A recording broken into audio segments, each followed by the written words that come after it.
तो जन्माष्टमी के बाद इतना हेक्टिक शेड्यूल, मतलब आप लोगों का मुझे नहीं पता, पर मेरा पिछले 2 महीने से काफ़ी हेक्टिक शेड्यूल रहा है।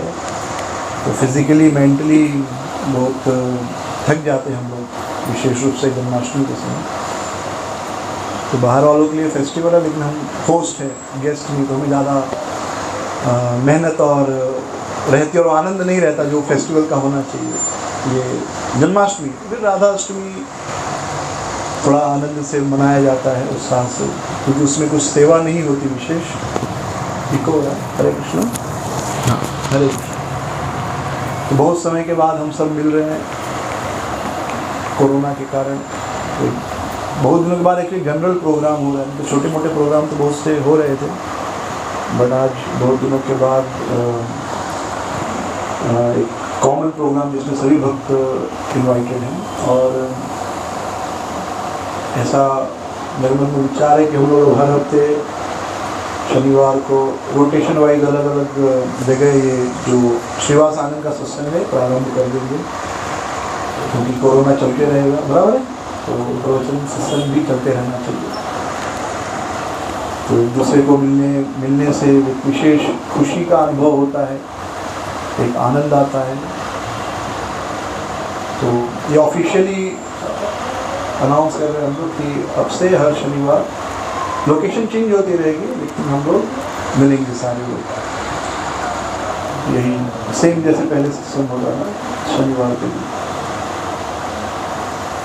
तो आज कुछ नए लोग भी हैं, पुराने भक्त भी हैं। तो श्रीमद् भागवतम में श्रील सूत गोस्वामी एक श्लोक कहते हैं, एतः चाम से कला पुंसः कृष्णस्तु भगवान स्वयं। तो भगवान के अलग अलग अवतारों का वर्णन करने के पश्चात श्रील सूत गोस्वामी कहते हैं कि ये जितने भी अवतार हैं, रामादिमूर्तिषु कलान्यमेन तिष्ठन्, राम, वराह, नरसिंह, जितने भी अवतार हैं, ये तो या तो अंश हैं, अंश, या तो भगवान की कला है, अंश के अंश हैं। लेकिन कृष्ण कौन है? कृष्णस्तु भगवान स्वयं। लेकिन कृष्ण स्वयं भगवान है, वे किसी के स्रोत नहीं है, उनका कोई स्रोत नहीं है, वे सबके स्रोत हैं। Krishna is the source of all incarnation, लेकिन उनका कोई सोर्स नहीं है, स्तोत्र नहीं है। तो ये एक बड़ा महत्वपूर्ण विषय है जिसे भक्तों को हर दृष्टि से समझना चाहिए। आज के समय में भगवान कौन है, इसकी बड़ी मारामारी है। प्रभुपाद जी कहते थे, India is a god making factory.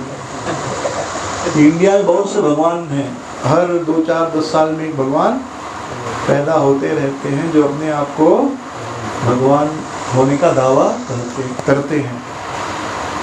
तो आज ही एक प्रभुपाद जी का कोट पढ़ रहा था, दावानल लीला, जहाँ पर भगवान जब जंगल में आग लगती है तो भगवान उस जंगल की आग को पी जाते हैं। तो पूजनीय राधा गुरु महाराज जी का वो कोट था कि यदि कोई व्यक्ति अपने आप को भगवान होने का दावा करे तो उसके मुंह पे भी थोड़ा कोयला वोयला गर्म करके डाल देना चाहिए।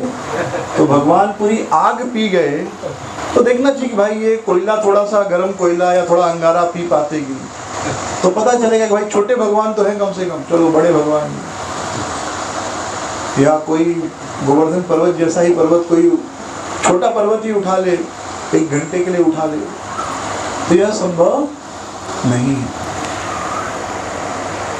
तो यह जो तत्व है आज के समय में, इसे बड़े लॉजिकल, वैज्ञानिक, जिस भी दृष्टि से आप कहें, इसे समझना बहुत ही आवश्यक है कि कृष्ण भगवान कैसे हैं। क्योंकि हर धर्म का व्यक्ति यह दावा करता है कि वह जिसे भगवान मानता है वही भगवान है। क्रिश्चियंस कहेंगे हमारे जीसस भगवान है, जूस कहेंगे हमारे यहोवा, वो भगवान है, मुस्लिम्स कहेंगे अल्लाह भगवान है, कोई कहेगा शिव भगवान है, कोई कहेंगे दुर्गा जी भगवान है। तो इस प्रकार ये एक एंडलेस डिस्कशन है और इसी के लिए लोगों में मारपीट हो जाती है, दंगे फसाद हो जाते हैं, खून खराबा भी हो जाता है। हिंदू मुस्लिम का झगड़ा तो फेमस है, पर वैष्णव शैव का भी झगड़ा फेमस है। शिव भक्त और विष्णु भक्तों का भी झगड़ा बहुत प्रसिद्ध है। तो अपने वैदिक ग्रंथ के हिसाब से कौन भगवान, उस पर मुझे लगता है चर्चा करने से ज़्यादा महत्वपूर्ण ये है कि जितने भी धर्म हैं, जिन्हें धर्म माना गया है, अगर हम उन सभी भगवान जो उस धर्म के अनुसार बताए गए हैं उनकी तुलना करें तो एक जो मस्तिष्क है, एक सामान्य व्यक्ति की बुद्धि निष्पक्ष रूप से, न्यूट्रल रूप से किस व्यक्ति को भगवान स्वीकार करेगी।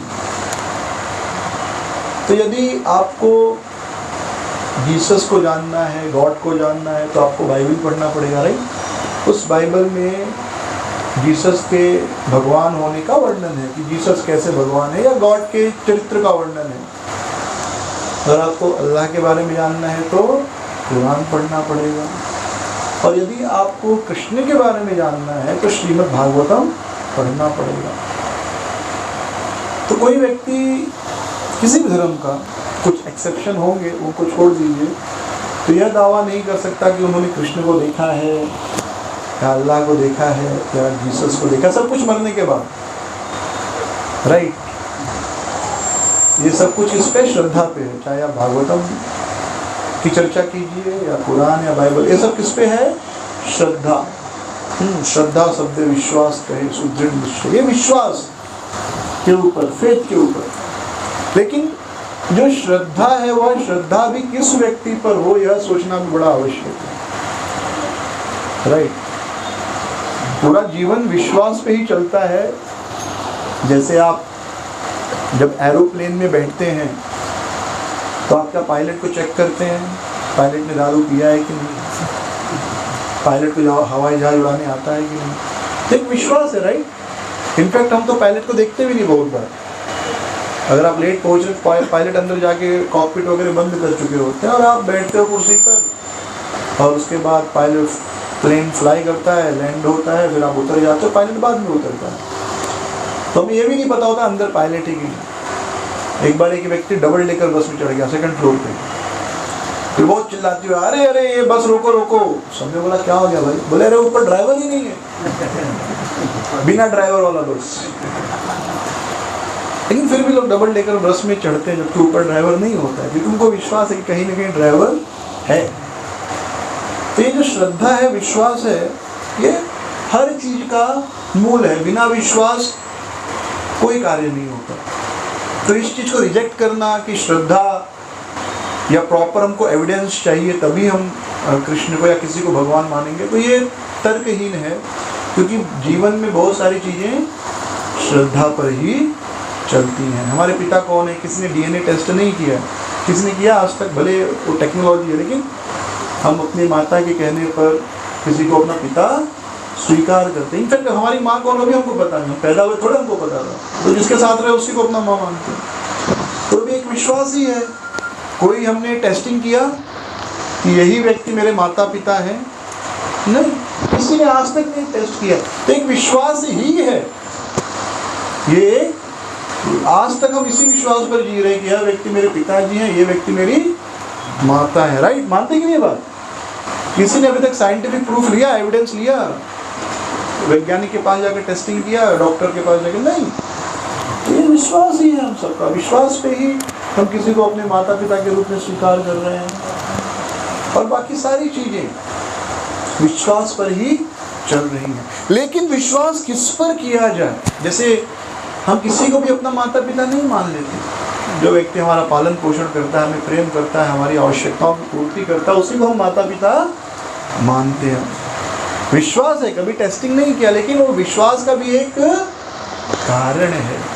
तो श्रद्धा तो होनी चाहिए, लेकिन वो श्रद्धा अंधश्रद्धा नहीं होनी चाहिए। तो हर व्यक्ति कहता है हमारी श्रद्धा है, हमारा विश्वास है कि हम यहोवा को या जीसस को या अल्लाह को या कृष्ण को भगवान मानते हैं। तो अब शास्त्रों के आधार पर अगर हम इन सबको तुलना करें तो कौन व्यक्ति भगवान सिद्ध हो सकता है? तो भगवान की एक परिभाषा है जन्मादि यश्यतः, कि सब कुछ किससे प्रकट होता है? भगवान से प्रकट होता है। अब किसी भी धर्म वाले से पूछ लीजिए, उसको खाली पूछिए कि हर चीज कहाँ से प्रकट होती है, इस संसार में जो कुछ है किसने पैदा किया? तो हर व्यक्ति यूनानिमसली यानी एक स्वर में बोलेंगे क्या? यह सब कुछ उस ऊपर वाले भगवान से आया है। बराबर, चाहे वो मुस्लिम हो, क्रिश्चियन हो, जू हो, सिख हो, हिंदू हो। तो अब प्रश्न उठता है, तो सब ये चीज मानते हैं, इस चीज को मानते हैं कि यह सृष्टि भगवान से आई है। भागवतम में कहा गया है कि कृष्ण उन्होंने इस पृथ्वी का निर्माण किया, सूर्य चंद्र का निर्माण किया, सारी सृष्टि का निर्माण किया। कुरान में कहा गया है अल्लाह ने निर्माण किया। बाइबल में कहा गया है जीसस ने बनाया या गॉड ने बनाया। तो उस तर्क पर इन सबको भगवान मानना होगा। शास्त्र के आधार पर मैं बात कह रहा हूँ। हम ये बात मानकर चल रहे हैं कि जो शास्त्र कह रहे हो हम सच मान रहे हो। उस शास्त्र का कोई उस शास्त्र सही है कि गलत उसका कोई एनालिसिस नहीं कर रहे हैं, केवल ये मानकर चल रहे हैं कि वो शास्त्रों में जो बातें लिखी हैं वो बातें क्या है? सत्य। ये मानकर हम बाकी चीज़ों पर चर्चा कर रहे हैं। वो झूठी है सच्ची है उस पर हम सोच भी नहीं रहे। आप लोग समझ रहे मैं क्या कहने का प्रयास कर रहा हूँ? उनके ग्रंथ में जो कुछ लिखा है उसे पूरा सच मान रहे हैं, हमारे ग्रंथ में जो लिखा है उसे भी हम पूरा सच मानकर ही तुलना कर रहे हैं। बाकी फिर वो ग्रंथ कितने सही है गलत है एक अलग विषय है, उस पर अलग रूप से चर्चा हो सकती है। तो भागवतम के अनुसार कृष्ण निर्माण करते हैं, हर चीज कृष्ण से पैदा होती है। कुरान के अनुसार हर चीज अल्लाह से पैदा होती है। बाइबल के अनुसार हर चीज जीसस से पैदा होती है। लेकिन अब अगर एक प्रश्न पूछा जाए कि हम सबके अंदर जो भावनाएं हैं, इमोशंस, वो इमोशन कहाँ से आया? इमोशन हम सबके अंदर भावनाएं है ना। हम किसी को अपने पिता के रूप में, किसी को अपनी माता के रूप में, किसी को अपनी पत्नी के रूप में, किसी को अपनी प्रेमिका के रूप में, किसी को अपने दोस्त के रूप में, मित्र के रूप में देखते हैं, किसी को अपने सखा के रूप में देखते हैं, किसी को अपने सेवक के रूप में देखते हैं। तो हम सबकी भावनाएं हैं। कोई इस चीज़ से नकार सकता है, इनकार कर सकता है कि नहीं ये भावनाएं हमारे अंदर नहीं है? हर व्यक्ति के अंदर भावनाएं हैं और हम सब इन पांचों भावनाओं में लोगों को चाहते हैं कि कोई हमारा मित्र हो। हर व्यक्ति मित्र चाहता है कि नहीं? हम सबको मित्र चाहिए, हम सबको माता पिता का प्यार चाहिए, हम सबको सखा चाहिए, बंधु बांधव चाहिए, भाई बहन वो जो प्रेम है, और फिर पत्नी या प्रेमिका चाहिए। तो ये भावनाएं कहाँ से आई? तो ना कुरान में इसका जवाब है, ना बाइबल में इसका जवाब है। इनफैक्ट वहाँ पर भावनाओं की बात ही नहीं है। तो श्रीमद् भागवतम में बताया गया है कि कृष्ण जो है इन पांचों रसों के स्रोत हैं, और कृष्ण में पांचों भावनाएं हैं, और कृष्ण इन भावनाओं का प्रदर्शन करते हैं। ये सारी भावनाएं जो आप देखेंगे, ये भावनाएं कहाँ से आई? अगर भगवान हर वस्तु का स्रोत है, सोर्स है, तो ये भावनाओं का भी सोर्स कौन होंगे? भगवान होने चाहिए। लेकिन ना बाइबल में, ना कुरान में, ना जूडिज्म में इस चीज़ की कोई बात है। साख्य दास्य रस, वात्सल्य रस, माधुर्य रस, इनका कोई चर्चा ही नहीं है। केवल श्रीमद् भागवतम में इन रसों की चर्चा है। और हम देखते हैं कृष्ण इन सभी भावनाओं को पूर्ण रूप से आस्वादन करते हैं, पूर्ण रूप से वो इन सभी भावनाओं का आस्वादन करते हैं। तो कृष्ण के सखा हैं अर्जुन, चित्रक, पत्रक, ये लोग के दास्य में हैं। फिर उसके पश्चात जो दास्य भाव में हनुमान जी हैं, चित्रक, पत्रक, सखा में अर्जुन हैं, सुबल हैं, बहुत सारे सखा हैं। वात्सल्य में नंद बाबा हैं, यशोदा मैया हैं, देवकी हैं, अनगिनत माएँ हैं, पूरा जी की गोपियाँ, अनंत गोपियाँ जो उनको वात्सल्य रूप में प्रेम करती हैं। फिर माधुर्य भाव में श्रीमती राधा रानी है, रुक्मिणी देवी हैं। तो केवल कृष्ण ही एकमात्र हैं जो इन रसों का आस्वादन करते हैं, क्योंकि उनके अंदर ये रस है, और क्योंकि उनके अंदर रस है इसलिए उन्होंने दूसरों को दिया है। तो यदि रसों की कसौटी पर जितने भी ग्रंथ हैं, जितने भी धार्मिक ग्रंथ हैं, उस आधार पर उनके भगवानों को कसौटी किया जाए, टेस्टिंग किया जाए, तो देखा जाता है कि अल्लाह, गॉड, जीसस, यहोवा सब फेल हो जाते हैं। केवल कृष्ण ही इस पैरामीटर को पूरा करते हैं। मैं निष्पक्ष रूप से चर्चा कर रहा हूँ, मैं कृष्ण भक्ति करता हूँ इसलिए बात नहीं कर रहा हूँ। आप किसी को किसी भी मुस्लिम या क्रिश्चियन से पूछ लीजिए कि भाई आपका भगवान जो है क्या इन रसों का आस्वादन करता है, क्या वो किसी को अपनी पत्नी स्वीकार करता है, किसी को अपनी प्रेमिका, तो कहता नहीं, उसका तो कोई हो ही नहीं सकता, उसके समकक्ष, उसके साथ में सब उससे नीचे। बड़े सत्य सब उनके नीचे, लेकिन इन रसों का क्या? इसका अगर उसके अंदर ये रस होते तो जरूर किसी को अपनी प्रेमिका या पत्नी बनाता। जैसे उदाहरण देखिए कि राजा से बड़ा कोई नहीं होता, राजा के बराबर भी कोई नहीं होता, लेकिन फिर भी राजा को कोई तो चाहिए मित्र रूप में। अब राजा का दोस्त कौन बने? तो इसके लिए पहले नौकरी पर रखा जाता था किसको? विदूषकों को, जो उनका काम ही होता था राजा के साथ हंसी ठिठौली करना। जैसे अकबर के बीरबल जी थे, हाँ, या कृष्णदेव राय के तेनालीरामन थे, उनका काम ही होता था राजा के साथ हंसी मजाक करना। अब आप हमारी हिम्मत होगी किसी राजा के साथ हंसी मजाक करना? हाँ, तालिबान का राजा तुरंत छूट कर देगा, हिसाब किताब कुछ खत्म। या कोरिया का राजा होगा, किंग जो, कौन है किंग, क्या नाम उसका, कोरिया का, साउथ कोरिया का किंग जो। एक तो अच्छा जोक आया था कि साउथ कोरिया में 2 पेशेंट मिले कोरोना के, किंग जो ने कहा शूट कर दो, 2 मिनट में सारे पेशेंट खत्म हो गए। तो उनका ये ट्रीटमेंट है, खत्म 2 मिनट में। तो हम राजा के साथ हंसी मजाक नहीं कर सकते, लेकिन फिर भी राजा को भी चाहिए कोई हंसी मजाक करे, इसलिए राजा भी विदूषक रखते थे जिनका काम ही होता था राजा की टांग खींचना, उनके साथ हंसी मजाक करना, क्योंकि रस चाहिए। ठीक है, उनकी पत्नियां होते थे, दास्य होते थे, लेकिन सखा के रूप में बड़ा मुश्किल होता था उनको कोई मिलना। तो इस कसौटी पर अगर हम तर्क करें कि जो इमोशंस हैं हमारे अंदर, भावनाएं हैं, ये कहाँ से आती हैं? तो ये सारी भावनाएं भगवान से आती हैं, क्योंकि जन्मादि यश, ये तो सब मानते हैं कि सब कुछ भगवान से आता, तो ये भावनाएं भगवान से आती हैं। और अगर ये भावनाएं भगवान से आती हैं तो भगवान के अंदर ये भावनाएं हैं, और अगर उनके अंदर भावनाएं हैं तो भगवान उस भावनाओं का भोग करना चाहिए। कोई चीज़ है मतलब वो चीज़ कर रहे हो, नहीं तो मतलब नहीं है उसका। अगर है तो ही भोग कर सकते, नहीं तो नहीं करेंगे। तो केवल कृष्ण को हम देखते हैं कि इन सभी 5 रसों का वो आस्वादन करते हैं पूर्ण रूप से। हाँ, सखा मित्रता की अर्जुन से तो देखिए सारथी तक बन गए। कौन अपने मित्र का सारथी बनता है, ड्राइवर बनता है, इंजन में? कोई नहीं बनता, बड़ा मुश्किल है। बोले अरे दोस्त को ड्राइवर बना दिया, हाँ, इज्जत नहीं की मेरी, मित्र हो तो मुझे थोड़ा अच्छा सम्मान देना चाहिए, उसकी शादी में आया हो तो। हाँ, लोग ऑफेंडेड फील करते हैं, रेस्पेक्ट एक्सपेक्ट करते हैं, लेकिन भगवान ऐसा कुछ एक्सपेक्ट नहीं किए। और जब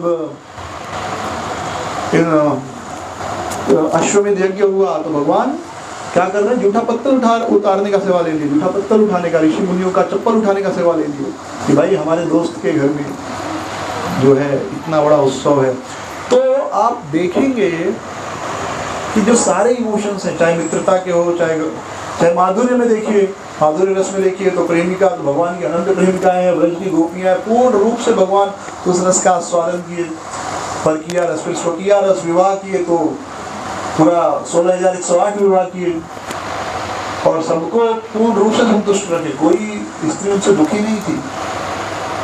तो किसी भी रस को देख लीजिए, चाहे शांत रस हो, दास्य हो, साख्य हो, वात्सल्य, माधुर्य हो, कृष्ण पूर्ण रूप से इस कसौटी पर खरे उतरते हैं भागवतम के अनुसार। बाकी सारे धर्म ग्रंथों के भगवान यहाँ पर फेल हो जाते हैं, अनुत्तीर्ण हो जाते हैं।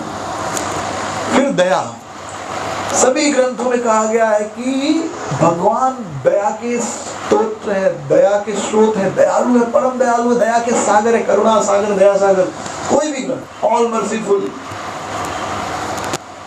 तो अब देखिए बाइबल के अनुसार अगर कोई व्यक्ति गॉड या जीसस को भला बुरा कहे, उनके प्रति कट्टर शत्रुता भाव रखे, तो कहाँ जाएगा? नरक में जाएगा। कितने दिन के लिए जाएगा? हमेशा के लिए जाएगा, हमेशा नरक की आग में जलेगा बाइबल के अनुसार। यानी वहाँ पर अल्लाह जो है गॉड दयालु नहीं है। कुरान के अनुसार जो कुरान का अल्लाह है, अगर कोई अल्लाह को नहीं माने या अपमान करे तो वो भी कहाँ जाएगा? नरक में जाएगा। कितने दिन के लिए? हमेशा के लिए। क्या होगा? वहाँ की आग में जलेगा। कब तक जलेगा? हमेशा के लिए। यानी वहाँ पर भी उसकी दया नहीं है। लेकिन भागवतम के भगवान की दया देखिए कि पूतना आई, क्यों आई? जहर पिलाने आई। अहो बकी स्तन कालकूट नामक जहर लेकर आई कि इसको मैं मार दूंगी। भगवान की करुणा देखिए, दया देखिए। क्या देखते हैं? जो भी है माँ बनकर आई है, और देने ही आई है, लेने थोड़े ही आई है कुछ। चलो कम से कम दे तो रही है, जहर दे तो रही है। माँ बनकर आई, दूध पिलाने आई, भले जहर पिला रही है, चलो कोई बात। तो लेभे गति धात्री उच्चतम की मन में उसे धात्री गति दे दिया, वैकुंठ में उसे अपनी माँ की गति दे दी कृष्ण ने। तो निष्पक्ष मन से, ये मत सोचिए कि आप कृष्ण भक्त हैं, या निष्पक्ष मन से खाली सोचिए कि कौन इस दया किसमें ज्यादा है। किससे आप कह सकते हैं कि हाँ ये व्यक्ति दयालु है। मैं सब ग्रंथों के अनुसार ही बात कर रहा हूँ, उनके ग्रंथ और हमारे ग्रंथ। एक निष्पक्ष व्यक्ति की तरह बात कर रहा हूँ। दया तो इसी को, दया का अर्थ क्या है? दया का अर्थ कि कोई आपके प्रति दुर्भाव रखे, बुरा भाव रखे, फिर भी आप उसका कल्याण करते हैं। इसी को तो दया कहते हैं ना। अब कोई आपको रसमलाई खिला रहा तो आपने भी रसमलाई खिला दिया, तो दया नहीं है वो। तो भाई दोस्ती, रेसिप्रोकेशन बोलते हैं उसको, आदान प्रदान, व्यापार। भाई मुझे रसमलाई खिला, मैं भी खिला दिया, ये क्या हो गया? व्यापार हो गया। दया मतलब आदमी में कोई योग्यता नहीं है, फिर भी मैं उसका कल्याण करना चाहता हूँ। वो आदमी मुझे मारना चाहता है, लेकिन फिर भी मैं उसे जो है उसका उद्धार करना चाहता हूँ। हिरण्यकशिपु इतना शत्रुता वाला भाव रखा था कृष्ण के प्रति, एकदम शत्रु वाला भाव कि कब विष्णु मिले और मार दूं। लेकिन भगवान ने क्या किया? हिरण्यकशिपु को जब वध किया, उसके बाद उन्हें भी वैकुंठ में स्थान दे दिया। प्रहलाद महाराज पूछे कि मेरे पिताजी का क्या होगा? कृष्ण ने कहा, भगवान नरसिंह देव ने कहा, जो कि कृष्ण के ही स्वरूप है, कि प्रहलाद आप अपने पिता की छोड़ो, आपकी 21 पीढ़ियां जो होंगी आगे पीछे सब मिलाकर वो सब वैकुंठ जाएंगी। तो कुछ लोग विशेष रूप से आर्य समाज वाले कहते हैं कि वो वंश परंपरा के नाते हैं, और कहते हैं कि प्रहलाद महाराज से चौथी या पांचवी पीढ़ी में ही थे, बराबर। हिरण्यकशिपु हिरण्याक्ष जो थे वो द्वितीय आदित्य के पुत्र थे, राइट। और कश्यप ऋषि ब्रह्मा से पैदा हुए, ब्रह्मा से कश्यप ऋषि आए, फिर द्वितीय अदिति। तो तीसरी चौथी ही जनरेशन हुई। किस जनरेशन कहाँ से मुक्त हो गई? अरे आगे भी तो आएगी ना। और वो क्यों नहीं कैलकुलेट करते? जैसे धेनुकासुर को भगवान ने नहीं मारा, क्यों नहीं मारा धेनुकासुर के? कृष्ण ने खुद वध नहीं किया, क्यों? क्योंकि वो प्रहलाद महाराज के वंश में थे। तो ये नहीं कि पिछली पीढ़ियां, ये जनरल सिद्धांत है कि अगली पिछली 21 पीढ़ियां आपकी मुक्त हो जाएंगी। भाई आगे की 21 पीढ़ियों को मुक्त करेंगे, ये तो कोई तर्क नहीं है। तो दया की दृष्टि से भी देखेंगे तो कुरान के अल्लाह, जीसस, बाइबल के गॉड या जीसस फेल हो जाते हैं, पूरी तरह मिजरेबली फेल हो जाते हैं। केवल कृष्ण पास होते हैं उस पैमाने में। फिर यदि कोई व्यक्ति समझो भगवान को नहीं मानता है, लेकिन जो व्यक्ति भगवान को मानता है उसकी सेवा करता है, तो क्या भगवान उससे खुश होते हैं, उसके ऊपर दया करते हैं? यहाँ पर भी गॉड, अल्लाह, यहोवा फेल हो जाते हैं। जब मोहम्मद पैगंबर से पूछा गया कि आपके चाचा, उनके चाचा ने कभी मुस्लिम धर्म स्वीकार नहीं किया, लेकिन मोहम्मद का बहुत सेवा किया, उनको बचाया बहुत शुरू के दिनों में, जब लोग उनके ऊपर आक्रमण करते थे। वो सबको गालियाँ देते रहते, तुम्हारा भगवान झूठा है, झूठा। तो भाई आप किसी को ऐसा कहो तो सामने वाला तो विरोध करेगा ही। तो ये उनको बचाते थे उन लोगों से, पूरा ज़िंदगी बचाए, मरने तक बचाए। कि जब मोहम्मद से पूछा गया आपके चाचा कहाँ जाएंगे, तो बोले उन्होंने मुस्लिम धर्म स्वीकार नहीं किया, नरक में जाएंगे। सोचिए, मुस्लिम धर्म की स्थापना करने वाले व्यक्ति की इतनी सेवा के बाद, इतनी रक्षा, और बचपन में वो अनाथ थे, बचपन में उनके चाचा ने उनका पालन पोषण किया, लेकिन वो स्वर्ग के अधिकारी नहीं हुए। लेकिन भागवतम के कृष्ण को देखिए, कोई व्यक्ति भले नहीं माने कृष्ण को, लेकिन अगर उनके भक्त की थोड़ी सी भी सेवा कर दे तो कृष्ण उसे भी वैकुंठ दे देते हैं, स्वर्ग की गति दे देते हैं। हाँ, भगवान कहते हैं जो मेरा भक्त कहता है कि मैं कृष्ण का भक्त हूँ, उसे भगवान इतना भाव नहीं देते जो कहता है कि मैं कृष्ण के भक्त का भक्त हूँ। तो सोचिए, हिरण्यकश्यप को भगवान ने सदगति दे दी, क्यों? प्रहलाद मेरे भक्त का भाई पिता है, चलो पास। जबकि हिरण्यकश्यप ने प्रहलाद को मारने का प्रयास किया बहुत बार, फिर भी भगवान ने कहा मेरे भक्त का पिताजी है, ग्रांटेड। और यहाँ पर चाचा ने इतना मेहनत किया, इतना सेवा की अल्लाह के भक्त की, लेकिन अल्लाह उनको नरक में ही डालने वाला है। यहाँ पर भी आप देखेंगे दया के मामले में कृष्ण इन सबसे बहुत बहुत बहुत बहुत आगे। कोई जो है कृष्ण की तुलना नहीं कर सकता, चाहे दया हो, करुणा हो, इमोशंस हमने चर्चा की। अब सुंदरता देखें तो इस पर तो चर्चा ही नहीं कर सकते, क्योंकि भागवतम के अनुसार कृष्ण तो बड़े सुंदर हैं, बहुत सुंदर हैं, इतने सुंदर है कि कृष्ण अपनी सुंदरता देखकर आकर्षित हो जाते हैं और अपनी सुंदरता के रस का आस्वादन करने के लिए कृष्ण चैतन्य महाप्रभु के रूप में प्रकट हो गए। लेकिन शायद बाइबल और कुरान और यहोवा जो है, इन जूइश धर्म की जो गॉड है, शायद सुंदर नहीं है, इसलिए वो कभी किसी को आज तक दिखे भी नहीं। डरते हैं कि भाई मेरा फोटो मूर्ति मत बनाओ। होता है ना, कभी जिसका फोटोजेनिक चेहरा होता है बार बार अपना फोटो लेता है, सेल्फी निकालता है, जिसका चेहरा थोड़ा अच्छा नहीं वो थोड़ा अवॉइड करते हैं, भाई नहीं जाने दो। इन जनरल एक मेंटालिटी है, जिसका सुंदर हो बार बार फोटो निकालते हैं। आजकल नया स्टाइल है, मुझे समझता नहीं ऐसा क्यों वो बनाते हैं, अजीब लगता है बड़ा गंदा लगता है, पर विशेष रूप से माताएं वो स्टाइल निकालती हैं, गंदा सा लगता है, फिर भी पता नहीं क्या। एनीवे, सो फिर भी उनको लगता है भाई हम सुंदर हैं तो अपना फोटो निकालती है बार बार। तो सुंदर व्यक्ति चाहता है उसके फोटो बने, उसकी मूर्तियाँ बने, बराबर। लेकिन शायद अल्लाह या यहोवा या जीसस इतने सुंदर नहीं है कि वो चाहे कि भाई हमारी मूर्तियाँ बनाओ और पूजा करो।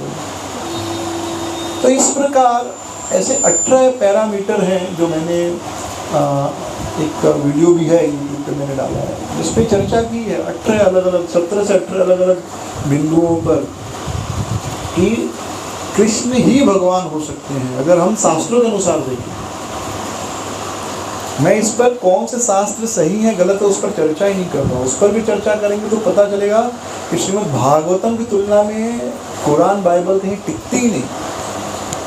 लेकिन केवल तर्क के लिए मैं मान लेता हूँ कि जो भी ग्रंथ सही है तो उसमें जो भगवान का वर्णन किया गया उस अनुसार अगर हम तुलना करें तो कृष्णस्तु भगवान स्वयं, कृष्ण ही भगवान हो सकते हैं।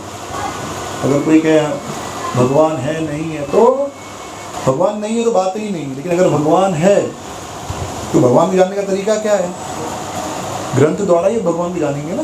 भागवतम है, कुरान है, बाइबल है, इसी के आधार पर तो आप जानेंगे कि भाई भगवान क्या है, कौन है। और तो कोई हमारे पास तरीका नहीं, उतनी शक्ति नहीं है। तो उसी ग्रंथ के आधार पर अगर हम माने कि भगवान है तो कृष्ण ही इन सब से कई गुना आगे हैं, क्योंकि बाइबल का ईश्वर, कुरान का ईश्वर जो कहता है, जो कर सकता है, कृष्ण वो सब करते हैं। सृष्टि का निर्माण, पालन, मेंटेनेंस, क्रिएशन, कृष्ण भागवतम में कहा गया है ईश्वर कृष्ण सब कर रहे हैं। तो वो सब तो कृष्ण करते हैं जो वो लोग कर रहे हैं, लेकिन कृष्ण जो कुछ करते हैं ये लोग नहीं कर सकते, नहीं कर सकते, नहीं करते हैं। करुणा है, दया है, सुंदरता है, रूप माधुरी है, लीला माधुरी है। जैसे एक नृत्य कृष्ण जब नाचते हैं, एक कहावत है, नाचना आवे आंगन टेढ़। इसका मतलब, अगर एक मतलब है कि आंगन अगर टेढ़ा हो तो नाचना मुश्किल होता है, और दूसरा एक भाई जिसको नाच नहीं आता वो कहता है आंगन बराबर नहीं है, टेढ़ा मेढ़ा, इसलिए मैं नहीं नाचूंगा। लेकिन अगर टेढ़ा मेढ़ा आंगन हो तो नाचना मुश्किल होता है, पैर में चोट लग सकती है। लेकिन कृष्ण किस पर नाच रहे हैं? कालिया के फन पर। कालिया के कितने फन हैं? 1008। और कालिया क्या कर रहा था? कालिया कृष्ण को डसने का प्रयास कर रहा था, और कृष्ण इस प्रकार पैरों को थिरक रहे थे कि जिस फन से वो कृष्ण को डसने का प्रयास करता था उसी के ऊपर कूदते थे, और इतना सुंदर लग रहा था कि कृष्ण क्या कर रहे हैं? नृत्य कर रहे हैं। तो कृष्ण तो कालिया के फन पर नाच सकते हैं। फिर हम रासलीला का वर्णन सुनते हैं। रासलीला में भगवान कृष्ण अनंत गोपियों के साथ रास विहार कर रहे हैं। आध्यात्मिक रस जो है, परम आनंद, आध्यात्मिक रस का आदान प्रदान कर रहे हैं। लेकिन क्या कुरान का अल्लाह नाच सकता है? पूछ लीजिएगा कभी किसी को, क्या बाइबल का जीसस नाच सकता है? आपको पता चलेगा नहीं भैया, वो तो नाच नहीं सकता, बल्कि उसको तो म्यूजिक से नफरत है। फिर हमारे जब कृष्ण बांसुरी बजाते हैं तो जड़ चेतन हो जाता है, चेतन जड़ हो सकता है। ऐसा नहीं कि कृष्ण बांसुरी ही बजा सकते, कृष्ण सब कुछ बजा सकते हैं। हाँ, पियानो, गिटार, जो कुछ भी है, सब कुछ। लेकिन किसी को पूछिए कि क्या जीसस, गॉड, अल्लाह ये पियानो बजा सकते हैं? ये बांसुरी बजा सकते हैं? नहीं बजा सकते। और यदि आप श्रीमद् भागवतम पढ़ेंगे और बाकी ग्रंथ पढ़ेंगे तो आपको एक चीज़ दिखेगी कि अन्य धर्म ग्रंथों में, विशेष रूप से कुरान में, जो कुरान का अल्लाह है वो बड़ा डरा हुआ, खींचा हुआ व्यक्ति लगता है। बार बार धमकी देता है, मुझे मानो नहीं तो नरक में डाल दूंगा, मुझे मानो नहीं तो नरक में डाल दूंगा, मुझे। पूरे किताब में यही है। मतलब आप आधे घंटे पढ़ के उठ जाएंगे। मैं बहुत बार कोशिश करता हूँ, थोड़ा थोड़ा पढ़ता हूँ, जरूरी है। लेकिन ऐसा लगता है कि कोई फ्रस्ट्रेटेड आदमी है जो बहुत फ्रस्ट्रेशन, उसको वो चाहता है मेरा सम्मान करे, मेरी इज्जत करे, लेकिन इतना सम्मान नहीं कर रहा है, कोई इज्जत नहीं कर रहा है, तो बार बार धमकी दे रहा है, नरक की आग में डाल दूंगा, यहाँ पे भी तुमको नरक दूंगा, वहाँ पे तो आग में जलाऊंगा। और ये कई बार है। लेकिन पूरे भागवतम में आपको ऐसा कितनी बार मिलेगा? केवल श्रीमद् भागवतम 3य स्कंद पढ़ेंगे, नरकों का वर्णन जिसमें है 5वें स्कंद में, बस उसमें नरक का वर्णन है कि भाई, और वो भी नरकों का वर्णन में ये नहीं कि आप कृष्ण को नहीं मान रहे इसलिए आपको नरक मिलेगा, आप गलत काम कर रहे हैं इसलिए नरक मिलेगा। गलत काम कर रहे हैं इसलिए आपको नरक मिलेगा, ना कि कृष्ण। हो सकता है कोई व्यक्ति कृष्ण को नहीं माने, लेकिन केवल कृष्ण को न मानने के कारण कोई नरक का अधिकारी नहीं है। कृष्ण से नरक नहीं भेजेंगे। स्वर्ग नरक तो आपके पाप पुण्य पे है, आप अच्छा कर्म करते हैं कि बुरा कर्म।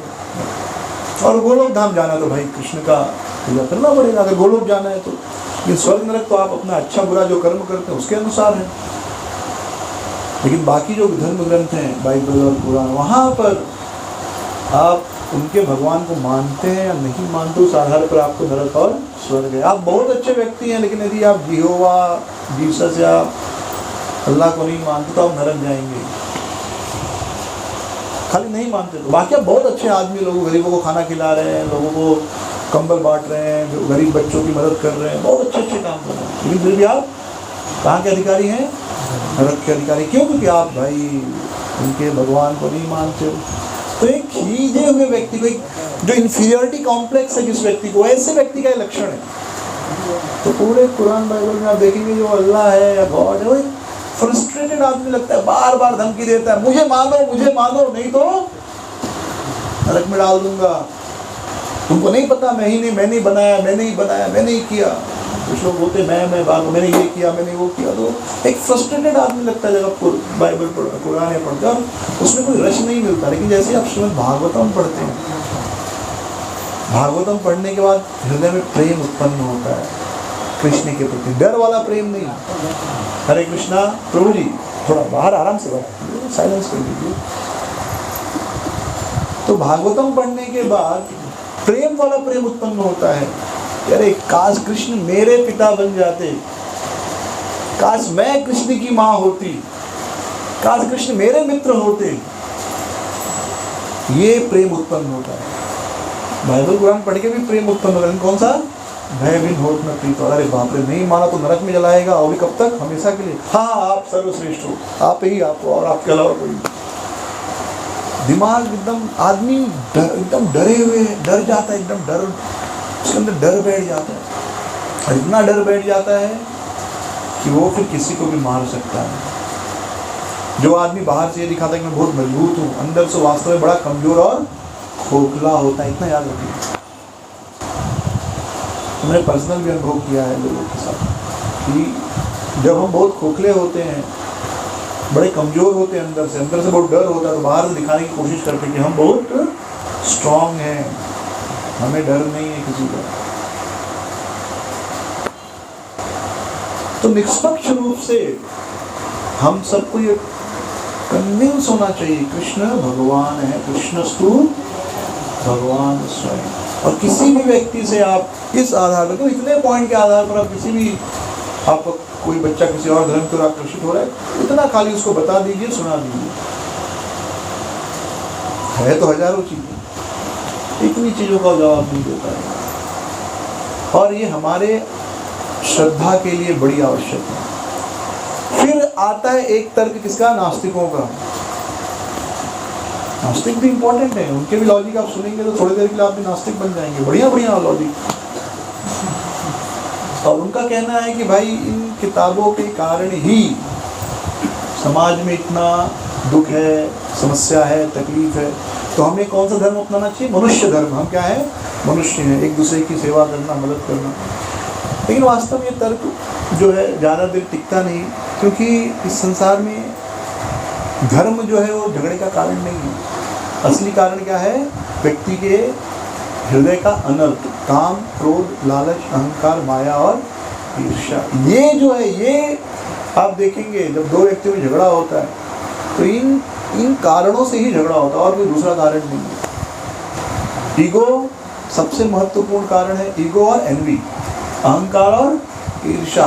किसी भी झगड़े के रूट में, मूल में जाएंगे तो आपको क्या मिलेगा? अहंकार और ईर्ष्या, और कुछ नहीं। कोई भी झगड़ा है, एक होता है रिसोर्सेज के लिए झगड़ा, रिसोर्सेज यानी सामान मुझे चाहिए, ज़्यादा मैं भोग करूं, तो ये आपका लस्ट हो गया, लस्ट ग्रीड। लेकिन जहाँ पर सारी सुविधा है वहाँ पर अगर झगड़ा हो रहा है, दो कारण है क्या?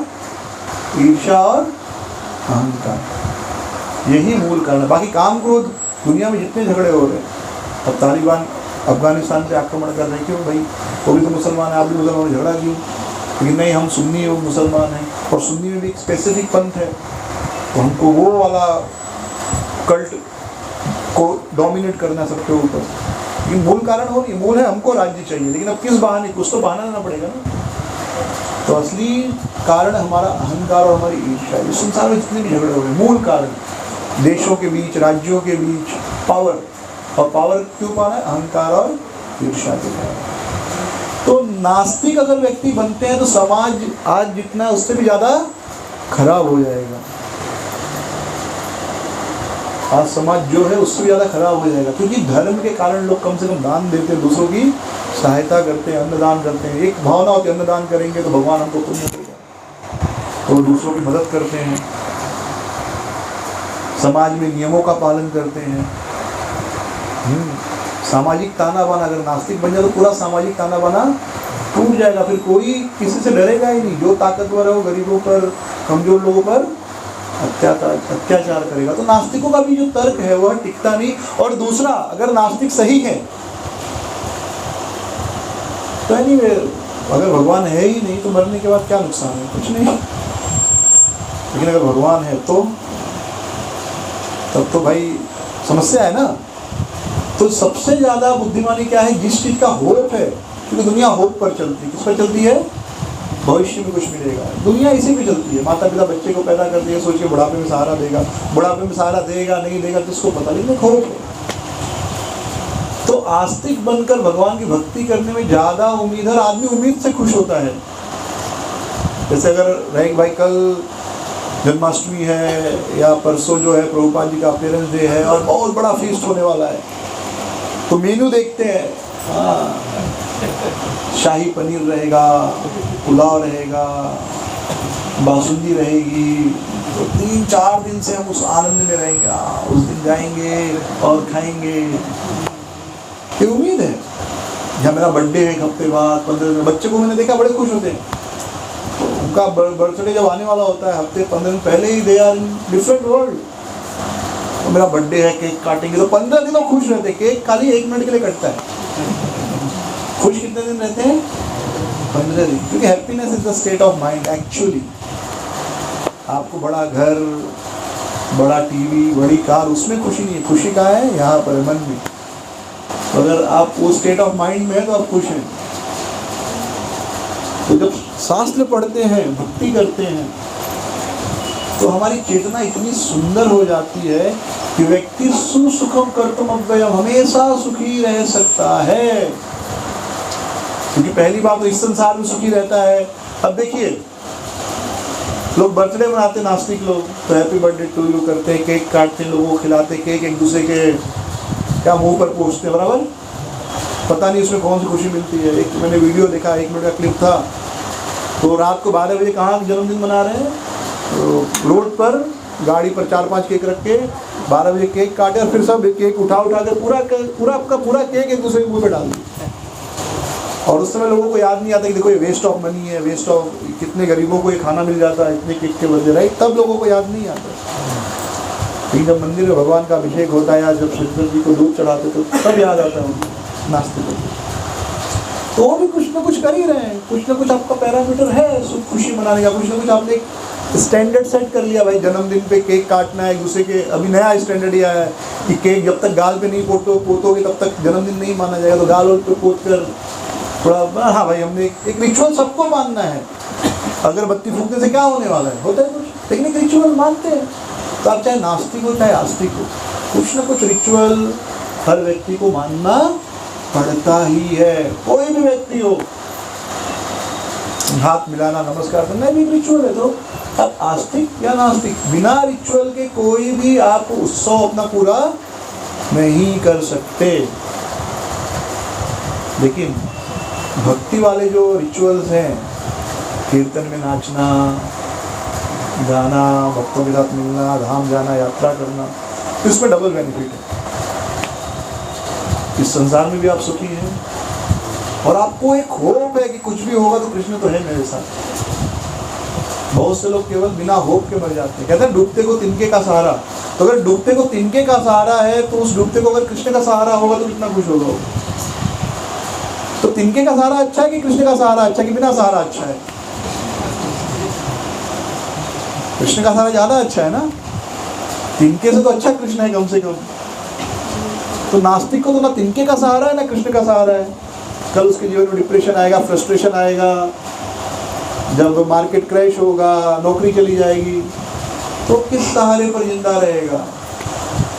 उसके पास तो कोई सहारा नहीं है ना।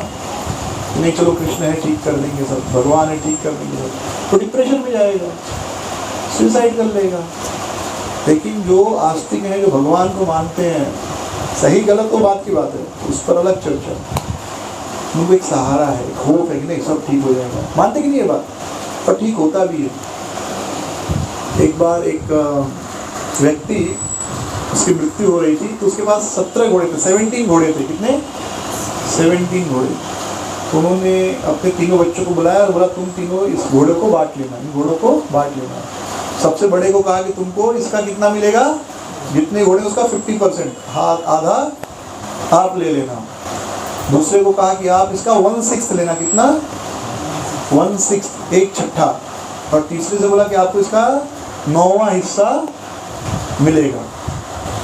तो फिर पिताजी की मृत्यु हो गई, सब कुछ होने के बाद घोड़ों का बंटवारा होने को हुआ। तो 17 घोड़े थे, कितने? 17 घोड़े। 17 का आधा कितना होता है?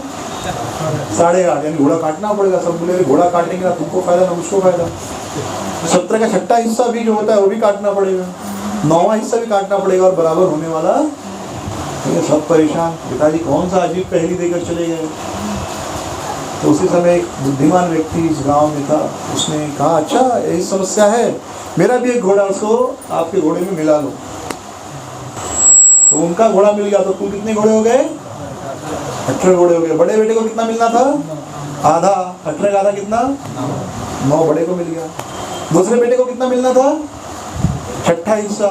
18 का छठा हिस्सा कितना होता है? हाँ नहीं सॉरी, तीसरा हिस्सा। तो 18 का तीसरा हिस्सा कितना होता है? 6। तो दूसरे बेटे को कितना मिल गया?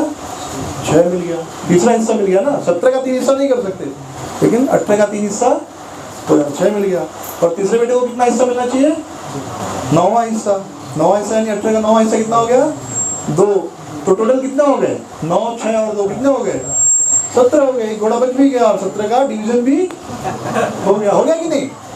तो अगर वो 18वां घोड़ा ऐड नहीं करते तो 17 का डिवीजन पॉसिबल था? बिल्कुल असंभव था। तो जो 18वां घोड़ा है ना, वही हमारा होप है, हमारा विश्वास है कृष्ण के प्रति, भगवान के प्रति। और उसके कारण जीवन में बड़ी समस्याएं समाप्त हो जाती हैं। अगर व्यक्ति नास्तिक बन जाए तो सबसे दुखी व्यक्ति होगा। भले उसको लगे कि मैं कोई नियम नहीं मानता हूँ, कुछ चिंता करने की जरूरत नहीं, ये सब लोग उपवास करते, ये करते हो, मैं ये सारे नियम का जरूरत नहीं। हाँ थोड़े दिन, लेकिन हमेशा के लिए नहीं। क्योंकि इस संसार को क्या कहते हैं? दुखालय अशाश्वतम। दुख तो आएगा, और जैसे ही दुख आएगा आपके पास वो 18वां घोड़ा तो है नहीं, और 17 घोड़े को आप डिवाइड कर नहीं सकते, तो आप फ्रस्ट्रेशन में, डिप्रेशन में जरूर जाओगे। तो इसलिए डूबते को तिनके का सहारा होने से अच्छा, क्योंकि हर आदमी डूब रहा है, भव सागर है ना, हर व्यक्ति डूब रहा है, तो इसलिए हमारे सहारे कृष्ण होनी चाहिए। तो इस प्रकार इंटेलेक्चुअली हमें सभी सिद्धांतों को समझना चाहिए। नास्तिकतावाद हो, क्योंकि अगर आप ये सब सुनेंगे नहीं, समझेंगे नहीं, तो आज का समय ऐसा है। हमारे पूर्वजों ने एक बहुत बड़ी गलती की, उन्होंने हमको सिखाया कि क्या करना है। हमारे पूर्वजों ने हमको क्या सिखाया? क्या करना चाहिए, लेकिन ये नहीं कभी सिखाया कि क्यों करना चाहिए। दिवाली मनानी चाहिए, होली मनानी चाहिए, राइट। इस दिन जैसे दिवाली में कुछ हम लोग जमीन के नीचे फल सब्जी होती, क्या बोलते? सूरन। तो सूरन ही खाना चाहिए। और किसी दिन एक उपवास होता, उसमें एक दिन पुरानी रोटी खानी चाहिए। है सब राजस्थान वगैरह में, यूपी वगैरह में सब मिलेगा, और पूरे देश में है ये। अब कोई नहीं मानता है, लेकिन या इस दिन इस पेड़ के नीचे ही कुकिंग होना चाहिए। तो ये सब मैंने गाँव में देखा है, जितना भी दिन रहा हूँ, ज़्यादा दिन तो नहीं, वहाँ पर देखा है। तो हमारे पूर्वजों ने हमको ये सिखाया है कि क्या करना चाहिए, लेकिन क्यों करना चाहिए ये नहीं बताया।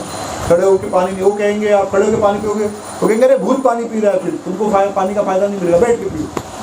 तो ये तो बताया क्या करना चाहिए, लेकिन ये नहीं बताया क्यों करना चाहिए। अगर ये भी बता देते खड़े होकर पियोगे घुटनों में दर्द होगा, थोड़ा विज्ञान के हिसाब से बता देते कि वात जो है खड़े होकर पियोगे तो ब्लॉक नहीं है, ये हवा सीधे नीचे जाएगी, वात ठंडा, पानी में ठंडा ना, तो आपके घुटनों का द्रव्य सूखेगा, धीरे धीरे आपके घुटने दर्द होंगे। वो नहीं बताया, तो हम लोग हंसते हैं, अरे भूत किधर से पिएगा पानी, तो मैं ही पी रहा हूँ, मेरे ही पेट में जा रहा है। तो क्या करना है वो सिखाया, क्यों करना है वो नहीं सिखाया। और इसलिए आज हमारे समाज की ये हालत है कि हम अपने ही ग्रंथों को, अपने ही शास्त्रों के ऊपर विश्वास नहीं करते। लेकिन श्रील प्रभुपाद जी की कृपा से उन्होंने एक वैज्ञानिक दृष्टिकोण से हमें ग्रंथों को देखना सिखाया। और फिर बहुत से ऑक्सिलरी कहते हैं ना, ऑक्सिलरी यानी जैसे आपकी मेन बाइक होती है, लेकिन फिर बाकी सामान भी होते हैं जो आपको सपोर्ट करते हैं।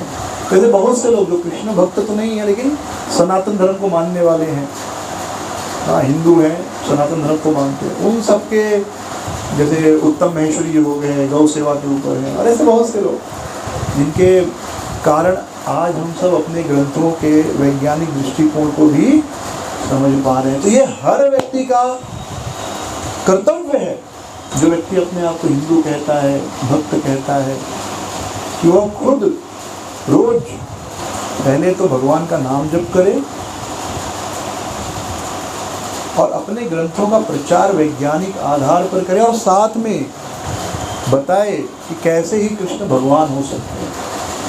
आप किसी से भी तुलना कर लीजिए, जो गुण कृष्ण में है ना भूतो ना भविष्य, ना भूतकाल में किसी के अंदर है मैं आस्तिकों की बात कर रहा हूँ। नास्तिकों का तर्क तो हमने अभी चर्चा कर ली। आस्तिक जो भी है, जो भगवान को मानते हैं, चाहे अल्लाह को मानते हो, यीशु को मानते हो, दुर्गा को मानते हो, किसी को भी मानते हो, उस तर्क पर भी आप देखेंगे कि नास्तिक तो सीधे अलग कैटेगरी होगी, उनसे अलग डिस्कशन है। लेकिन आस्तिक है तो भाई हम किसी को भी भगवान मानते हैं शास्त्र के आधार पर। शास्त्रों के आधार पर देखेंगे तो न कृष्ण जैसा कोई हुआ, न तो राम हुए। कृष्ण राम ही है, राम ही कृष्ण है। लेकिन फिर भी अगर उनकी लीलाओं को, उनके कार्यकलाप को देखा जाए, हिरण्य नरसिंहदेव कृष्ण ही है, वामन देव कृष्ण ही है, भगवान कृष्ण ही वामन देव के रूप में है। क्योंकि कृष्ण जब अपने उस स्वरूप में होते, उस भाव में होते, उस ड्रेस में होते हैं, तो उनके जैसा कैरेक्टर ना आज तक हुआ है ना होगा। तो ये बहुत भाग्य है कि हमारी योग्यता नहीं है, लेकिन ये हमारा बहुत बड़ा भाग्य है कि हम उस संस्था में हैं जहाँ पर उस परम पुरुष, परम भगवान श्री कृष्ण की पूजा करनी सिखाई जाती है। कृष्णस्तु भगवान स्वयं कहते हैं। हाँ, कृष्ण बांसुरी बजाते हैं और यही आशा हम भी रखते हैं, ये शरीर छोड़ने के बाद हम भी उनके साथ बांसुरी बजाएंगे और नाचेंगे। बट बांसुरी बजाना मतलब, एक्चुअली बांसुरी बजाने का मतलब क्या है? रिलैक्स लाइफ, कोई चिंता नहीं, कोई एंग्जाइटी नहीं। बांसुरी आदमी बोलते हैं चैन की बांसुरी बजा रहे हैं। कभी सुना है क्या? चिंता की बांसुरी बजा रहा हूँ मैं, बड़े चिंता में उसकी बांसुरी बजा रहा हूँ। नहीं, बांसुरी बजाना मतलब आदमी सबसे रिलैक्स है, एकदम कंफर्टेबल, एकदम आनंद, कोई फिक्र नहीं उसे दुनिया की, क्या हो रहा है दुनिया में। बड़े प्यार से आराम से बांसुरी बजा रहे हैं, चैन की बांसुरी। तो कृष्ण क्या है? बांसुरी बजा रहे हैं, कोई चिंता नहीं है उनको, कोई एंग्जाइटी नहीं। केवल और केवल उनका एक ही काम है, माखन चुराना है, दोस्तों के साथ खेलना है, गोपियों को छेड़ना है। एक आइडियल जीवन जो हर आदमी चाहता है, पर क्योंकि हम नहीं कर पाते इसलिए कहते नहीं ये ठीक नहीं है। लेकिन हर आदमी यही चाहता है, पूरा दिन नाचे गाए खेले। हाँ, हर आदमी यही चाहता है, उसी के लिए प्रयास करता है। तो वो जीवन तो केवल कृष्ण दिखाते हैं, और वो जीवन की अभिव्यक्ति गोलोक में, बाकी ना तो बाइबल के स्वर्ग में है। बाइबल के स्वर्ग में बस वही औरतें आदमी दिन रात प्रति क्रिया करेंगे, बस वही एक सुख बताया गया है, चाहे कुरान हो चाहे बाइबल हो। बस वही एक सुख है, औरत आदमी, जो जानवरों को भी सुख उपलब्ध है वही सुख दिन रात, बस वही एक सुख बताया गया पूरे कुरान में, पूरे बाइबल में। जो जन्नत का, स्वर्ग का कंसेप्ट है, यहाँ तक कि वैदिक ग्रंथों में स्वर्ग का कंसेप्ट है, अप्सराएं, बस उतना ही। गोलोक का कंसेप्ट देखिए, पूरा दिन क्या है? केवल नाचना है, गाना है, खाना है, खेलना है, आनंद करना है पूरा। और व्यक्ति जब इन चीज़ों में इन्वॉल्व रहता है तो उसे बाकी वो सुख की याद भी नहीं आती। आप कभी अनुभव कीजिए, बच्चा खेल रहा होता है, नाच रहा होता है, आप ही खेल कूद रहे होते, तो ये सब चीज़ें दिमाग में नहीं आती। जब तमोगुण रजोगुण का समय होता है, रात्रि का अकेले है, तब ये सारी चीज़ें दिमाग को पकड़ना शुरू करती है। अन्यथा दिन भर दोस्तों के साथ हंसी मजाक कर रहे हैं, नाच गा रहे हैं, खेल रहे हैं, खा पी रहे, कहाँ ये सब दिमाग में। तो इससे भी ये सिद्ध होता है कि खेलने कूदने का सुख इस सुख से ज़्यादा है, श्रेष्ठ है। उस सुख, इस संसार में सुख को क्यों मानते हैं ज़्यादा बड़ा? ईजिली अवेलेबल नहीं है, बड़ा पापड़ बेलना पड़ता है इसलिए, और कोई बहुत ग्रेट चीज़ नहीं है। विवाह करो, उसके लिए इतना ताम झाम करो, इतना खर्चा करो, 1000 लोग खाना करो, 1000 टेंशन है, तो वो लगता है कि भाई जो चीज़ नहीं कम मिलती हो ज़्यादा वैल्यूएबल लगने लगती है। वास्तव में वो सुख कुछ नहीं। लेकिन जो गोलोक का सुख है, कृष्ण के साथ पूरा दिन नाचना है, गाना है, खाना है, खेलना है, हाँ, यमुना जी में स्विमिंग करना है, वो सुख जो है वो केवल गोलोक में उपलब्ध है। तो हर व्यक्ति को जो उसका कर्तव्य है कि उसे नियमित रूप से भगवान का नाम जप करना चाहिए। यदि आप जप नहीं करते तो कम से कम एक माला तो जप करना चाहिए। एक माला तो हर व्यक्ति को जप करना चाहिए, 10 मिनट से ज़्यादा नहीं लगते। और अगर आप अपने जीवन को, अगला जीवन को सुधारने के लिए 10 मिनट भी नहीं दे सकते, तो फिर तो कुछ कह नहीं सकता मैं इससे आगे। तो जैसे कोई भी बुद्धिमान व्यक्ति अगर कुछ कमाता है तो उसी दिन पूरा खर्चा कर देता है। भविष्य के लिए बचा के रखते कि नहीं हम लोग? समझो आज 100 रुपया कमाया तो आज 100 रुपया कमाया तो आज रात को 100 रुपया खर्चा कर दूंगा नहीं, 5 रुपया, 1 रुपया, 2 रुपया बचा के रखूँगा। हर व्यक्ति हर महीने में जो कमाता है उसी महीने खर्चा कर देता है? नहीं, उसे थोड़ा सा भविष्य के लिए बचा के रखता है कि भविष्य में खर्चे आएंगे, भविष्य में भी हमारा जीवन अच्छा रहना चाहिए। तो उसी प्रकार रोज का 24 घंटा उसी दिन के लिए खर्चा कर देना चाहिए क्या, कि आज के 24 घंटा मिला तो बस आज ही जो इस 24 घंटे का उपयोग केवल आज के लिए करना है, नहीं। उस 24 घंटे का कुछ समय हमें भविष्य के लिए बचा के रखना चाहिए। तो बचाए कैसे, 24 घंटा तो खत्म होने वाला है। तो जैसे दूध होता है, दूध बहुत बचा के रखेंगे तो 2-3 दिन चलता है, राइट, उसके बाद वो खराब हो जाता है। दूध को लंबे समय तक टिका कर रखना है तो क्या करते हैं हम उसको दही बना देते हैं, कन्वर्ट कर देते हैं, कन्वर्जन, राइट, कन्वर्ट कर देते हैं। लेकिन दही भी 10-15 दिन से ज़्यादा नहीं चलेगी, 20 दिन बहुत हुआ, फ्रीज में रखते हैं। तो नॉर्मल दही 5-6 दिन में खराब हो जाएगी अगर नॉर्मल टेम्परेचर पर रखें मिट्टी के बर्तन में। तो उसको आप क्या करते हो, फिर छाछ बनाकर मक्खन निकाल लेते हो और मक्खन को क्या बना देते हैं, घी बना देते हैं। फिर घी सालों साल चलता है, 2-3 साल तो आराम से चलता है। बराबर वही दूध है जो एक दिन में खराब होने वाला है, आपने उसको कन्वर्ट करके घी बना दिया, 3-4 साल चला। उसी प्रकार दिन तो 24 घंटा आज खत्म होने वाला है, लेकिन इस 24 घंटे में जो आपका 10-20 मिनट है उसको आप हरिनाम द्वारा कन्वर्ट कर सकते हैं, भक्ति में, पुण्य में, समझ रहे। कन्वर्जन का विधि होता है, दूध ऐसे ही दही बन जाता है क्या, नहीं, थोड़ा उसमें दही डालना पड़ता है, एक टेम्परेचर तब वो जाके दही बनता है। फिर दही ऐसे ही क्या घी बन जाता नहीं, उसको मथना पड़ता है, फिर मक्खन निकलता है, उसको गर्म करते हैं। तो वैसे जो आपका रोज का समय है उसको आप पुण्य में कन्वर्ट करना चाहते हैं, उसको आप अगले जीवन के लिए बचा के रखना चाहते हैं कि अगला जीवन भी अच्छा हो। अगर गोलोक नहीं गए तो गोलोक जाने के लिए बहुत सारा नियम है, लेकिन स्वर्ग जाने के लिए एक माला जब काफ़ी है। अगर आप रोज एक माला करते हैं तो स्वर्ग तो गारंटेड है।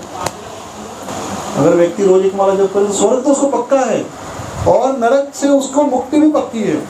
भगवान क्या कहते हैं, स्वल्प अल्पम अपयश धर्मस्य त्रायते महतो भया। थोड़ा सा भी कोई इस रास्ते पर चलता है तो उसकी महान भय से रक्षा होती है, यानी नरक में पक्का नहीं जाएगा। जो आदमी रोज एक माला का जप करता है वो कुछ भी करे, लेकिन अगर रोज एक माला का जप करता है नरक से पक्का बच जाएगा। दूसरी चीज ये है, उसको जो है खराब योनि में नहीं जाना पड़ेगा, यानी पशु नहीं बनेगा, कुत्ता नहीं बनेगा, बिल्ली नहीं बनेगा, वो मनुष्य बनकर तो पैदा होगा। अगर स्वर्ग नहीं गया तो भी, तो इतना बड़ा वचन भगवान देते। स्वल्प स्वल्प थोड़ा सा, स्वल्प अल्प, बहुत थोड़ा सा भी कोई करे तो आप अपना 10 मिनट कन्वर्ट कर दीजिए। ज़्यादा कर रहे हैं तो बहुत अच्छी बात है, 2 माला कर रहे हैं बहुत अच्छी बात है, 4 कर रहे हैं और अच्छी बात है, 16 माला कर रहे हैं बहुत अच्छी बात है, 64 माला कर रहे हैं बहुत बहुत बहुत अच्छी बात है। लेकिन कुछ नहीं कर रहे तो 1 माला तो कर ही सकते हैं, ताकि उस दिन का 10 मिनट हमारे भविष्य में कन्वर्ट हो जाए, भविष्य के अच्छे के लिए बदल जाए। तो जो भी जप नहीं करते, प्रार्थना है अपने लिए, आप रोज 1 माला जप कीजिए। और ये चीज़ लोगों को बताइए कि अगर आप नरक से बचना चाहते हैं, अगले जीवन में मनुष्य बनकर ही पैदा होना चाहते हैं और आप स्वर्ग की अपेक्षा रखते हैं, तो दान पुण्य करते हो बहुत अच्छी बात है, लेकिन रोज 1 माला जप कीजिए। कि हम सबका कर्तव्य है सबको बताना। हर व्यक्ति जिससे भी अपने परिवार, माता पिता, भाई बंधु, बेटा बेटी, सबको ये बताइए कि बेटा नरक में बचना है, अगले जीवन से स्वर्ग की इच्छा रखते हो, नरक में बचना चाहते हो, फिर से मनुष्य बनकर पैदा होना चाहते हो, अच्छे घर में पैदा होना चाहते हो, तो एक 10 मिनट कम से कम हरे कृष्ण महामंत्र का जप करो। ये हम सबका कर्तव्य है। इस प्रकार हमको इस आंदोलन को बढ़ाना है। और आप देखेंगे जब ये पूरा देश, समाज, हर व्यक्ति 1-1 माला जप करने लगेगा, पूरा देश दुनिया बदल जाएगा, हमारा समाज बदल जाएगा, हमारा परिवार बदल जाएगा। लेकिन शुरू करना है। और उसमें से कोई बहुत बड़े विरक्त निकलेंगे, साधु निकलेंगे, संत निकलेंगे, कथाकार निकलेंगे। क्योंकि कुछ लोग तो ऑलरेडी तेल है, तेल मतलब जैसे पेट्रोल है लेकिन आग नहीं दिखाई देती, बस थोड़ा सा चिंगारी लगा दो फिर देखो ना आग। वैसे किसी के अंदर ऑलरेडी भक्ति है, बस माला हाथ में देने के लिए है, तो वो एक क्या 64 माला करेगा, फिर उसको बोलना पड़ेगा नहीं भाई थोड़ा कम दो, ये भी हो सकता है। तो ऐसे भी भक्त पूरे विश्व में, पूरे भारत में, पूरी दुनिया में जो है हरिनाम का प्रचार होगा। तो ये हमारा कर्तव्य है। जिनको भी मिले उनको रिक्वेस्ट करें 1 माला जप कीजिए, बस और कुछ नहीं बोलना है। 1 माला हरे कृष्ण, 1 माला यानी 108 बार 10 मिनट हरे कृष्ण महामंत्र का जप करें। और बाकी नियम कायदा कानून वो सब बाद में भविष्य में देखा जाएगा। नए लोगों को नियम नहीं बताना है, उनको खाली एक ही नियम बताना है, क्या 1 माला जप करो, और उनको गोलोक नहीं भेजना है, क्योंकि वो गोलोक जाने को तैयार, उनको स्वर्ग अच्छा लगता है, उनको नरक से डर है। गोलोक तो कितने को पता भी नहीं होगा, राइट। इस्कॉन में आने के पहले कितने लोग गोलोक वृंदावन सुनते हैं, मुश्किल से शायद ही कुछ लोग। हमने तो कभी नहीं, हमको खाली एक पता, स्वर्ग नरक, बस इतना ही पता है ना। तो जिसको जो पता है वो बताओ, उनको जो नहीं पता वो ज़्यादा एक्सप्लेन करो तो वो फिर वो बेचारा कंफ्यूज हो जाएगा। अरे भाई स्वर्ग ही सुना था, गोलोक कहाँ से आ गया? हाँ, ये कौन सा स्वर्ग है? तो बोलो भाई, नरक से सबको डर लगता है, बोलो नरक से बचता है, जब करो। स्वर्ग जाने की इच्छा है, जब करो। कुत्ता बिल्ली सुहा चेहर शेर नहीं बनना है, जब करो, एक माला करो। तो आप देखेंगे समाज में बहुत परिवर्तन आएगा। तो हम सबका कर्तव्य है और हम सबको ये करना है। तो पहले खुद कन्विंस होना है, खुद जो है मानसिक रूप से मेंटली कन्विंस होना है इस ज्ञान से कि कृष्ण ही भगवान है, कृष्ण ही भगवान हो सकते हैं। अगर कोई भगवान है तो कृष्ण ही हो सकते हैं और कोई नहीं। और ये केवल बोलने के लिए नहीं, उसको फैनेटिक बोलती हूँ मैं, कह दूँ क्यों कृष्ण क्यों भगवान है, नहीं बस मैं मानता हूँ। वो आप बहुत कुछ मान सकते हो, तो फिर मैं बोलूँगा भाई आप मानते हो, मैं मेरा मानता हूँ, नहीं। कॉमन सेंस के आधार पर कृष्ण ही भगवान हो सकते हैं, उनके अलावा कोई भगवान हो ही नहीं सकता। क्योंकि कृष्ण के अंदर जो गुण हैं वो गुण किसी के अंदर नहीं। जो बाकियों के गुण हैं वो तो कृष्ण में है। बाकियों ग्रंथों में जो भगवान का गुण, अल्लाह, जीसस, यहोवा का गुण बताया गया, वो तो कृष्ण के अंदर है। लेकिन उसके अलावा जो कृष्ण के पास हो किसी के पास नहीं है। तो ये कन्विक्शन होना चाहिए। ऐसा कन्विक्शन होगा तब आप खुद को भी और दूसरों को भी उस भक्ति के रास्ते पर टिकाए रख सकते हैं। तो मेरा यही प्रार्थना है, जिसको भी मिले अपने घर में पत्नी बच्चों, कोई नियम कायदा कानून मत बताइए, उनको एक माला जप करने को कहिए। अपने पड़ोसियों को, ऑफिस में जाते वहाँ पर उनको बताइए कि शास्त्रों में बताया गया है नरक से बचने के लिए, स्वर्ग में जाने के लिए एक माला जप करना चाहिए। तो इस प्रकार आप धर्म का प्रचार कीजिए, इसको एक मिशन बनाइए अपने जीवन का। हर साल 2-4 लोगों को तो एक माला जप करवाऊंगा। 16 माला के पीछे मत बैठी पकड़िए। तो आप जो लोग करते हो वो करिए, जो नहीं करते हैं उनकी बात कर लो। नहीं तो जो कर रहे हो वो बोलेंगे अरे हाँ अच्छा प्रभु जी ने परमिशन दे दिया, 16 माला बंद, एक माला। हमारे गुरु जी ने हमको एक माला दीक्षा दिया है, बड़े दयालु हैं गुरु जी। क्या हो बोलते हैं नियम वो कुछ नहीं। मैं नए लोगों की बात कर रहा हूँ, और नए लोगों को बताइए इस तरह की माला जप करने की। और आप धीरे धीरे देखेंगे तो अपने आप उनके अंदर अच्छे गुण विकसित हो जाएंगे। क्योंकि नाम की शक्ति है, नाम की शक्ति होती है। नाम धीरे धीरे अच्छे गुण हमारे अंदर विकसित करता है। तो थोड़ा काम नाम को भी करने दो ना, भगवान का काम भगवान करने दो। आप अपना काम कर दो, खाली इसको एक माला जप कैसे करना है बता दो, स्वर्ग नरक के बारे में बता दो, इतना ही प्रचार करना है। इसके बाद आपको ज़्यादा इंटरेस्टेड है, ज़्यादा बताइए। तो ऊपर छोटी किताबें दीजिए। याद रखिए भगवद गीता से ज़्यादा अच्छी छोटी किताबें हैं। इसका मतलब ये नहीं भगवद गीता अच्छी किताब नहीं, भगवद गीता लोग पढ़ेंगे नहीं। इतनी मोटी किताब देखकर पढ़ने की प्रेरणा नहीं होती।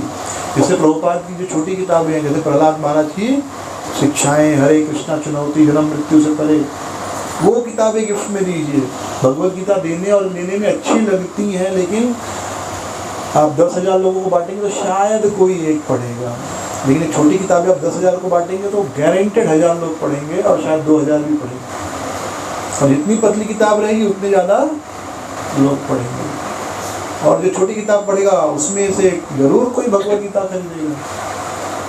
जैसे मैंने जब पहले मुझे किसी फॉरेनर भक्त ने दिया था, भवंस कॉलेज में था, जन्म मृत्यु के परे, बियॉन्ड बर्थ एंड डेथ। वो अलग बात, मैं बुक पूरा कभी नहीं पढ़ा, 2-3 पहला या दूसरा चैप्टर ही पढ़ता था, लेकिन फिर गीता पढ़ा उसके बाद। फिर गीता पढ़ा तो फिर भागवतम खरीदा फर्स्ट है। मुझे लगा ये पूरा भागवतम है।